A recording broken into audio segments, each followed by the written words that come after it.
This is a rare bit of kit, very, very rare bit of kit. A violet triple S, very, very, very, very rare bit of kit. One of the, probably I'd stick my chin out and say, as daft as it may seem, the rarest vehicle we've had in this auction for 5 years. I'm going to say I've never seen one. Very, very, very rare.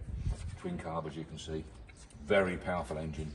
Very nippy bit of kit. Triple S they call them. It's badged up somewhere. It is, yeah. It's a triple S. And they're just flying machines. You know, when you think, what's she like, 1979, 80, and we were trying to sell, what were we going to try to sell? Maestros, if you like, and Allegros, not Maestros, Allegros. We were trying to sell 1750 Allegro equips and stuff like that and that sort of thing against this type of car. We stood no chance whatsoever. Build quality was a different league. Heavily wax oiled, as you can see. And I'm not too sure who've done this. I don't know. I got to think, I can't remember. It's so many years ago now that I dealt with Datsun dealers. I used to take their part exchanges, Allegros unfortunately, and stuff like that, while they were selling lovely cars like this. And I just got a sneaking feeling that they came over really, really heavily wax oiled, because I can see them, the guys in the yard now, de-waxing them all over the place, everywhere, inside out and all that business and that. So I think they came over like this, heavily wax oiled, and a lot of it like this was left on, and probably a good thing really, because it's protected at no end. Looks ugly, but it's worked.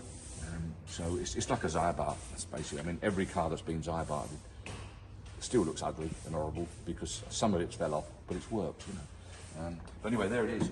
Hell of a car, lovely condition, not neat by any means, one or two little piece of paint imperfections, which is entitled to have, but look at that for an interior. You won't get a better interior than that on a car of this age, a Datsun on this age. And for once, they got quite nice, comfortable seats.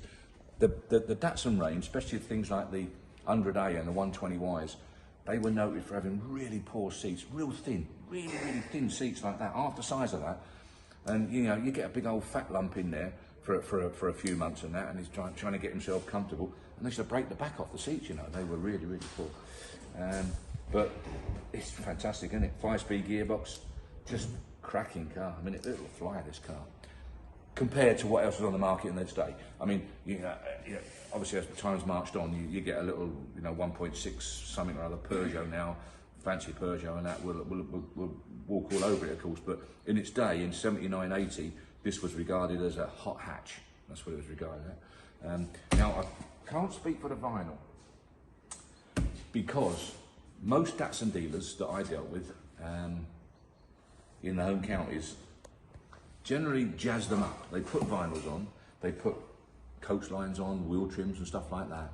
They came over a very basic car from what I remember, and these have got like, alloys on, as we can see, but the basic models came over really, really basic, and they jazzed them up and put vinyls on, sunroofs, wheel trims, coach lines and gear like that, and just lifted them a little bit, and it worked. But they all came over with a radio, and that was the thing. You know, when you were talking to people who just bought a new one, they'd say, come and have a look. Radio fitted in there, look. I haven't had to pay for that. That came, you know, that came with the car, that radio. And we used to say, really? And it was amazing, you see, because cars didn't come with radios, you know. Cortinas and such like that, you know, just sort of caught on and started to. Mark II Cortinas never come with radios. Mark III Cortinas, as far as I'm aware, didn't come with radios. They were an extra. I think it weren't until you got to Mark IV or 5 that they were a standard fitment. That was about this year. So it was a big thing with a radio, and nice carpets and velour seats rather than cheap old plastic that we were still on a lot of the time. So they were a massively advanced car as far as we were concerned. Consequently, they sold really well. You couldn't get hold of them because they were wanted. People didn't part with them too often.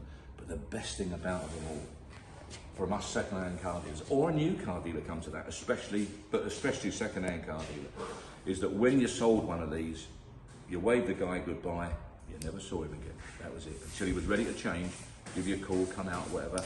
But no warranty problems. If you did have any warranty problems, it was very minor and very rare.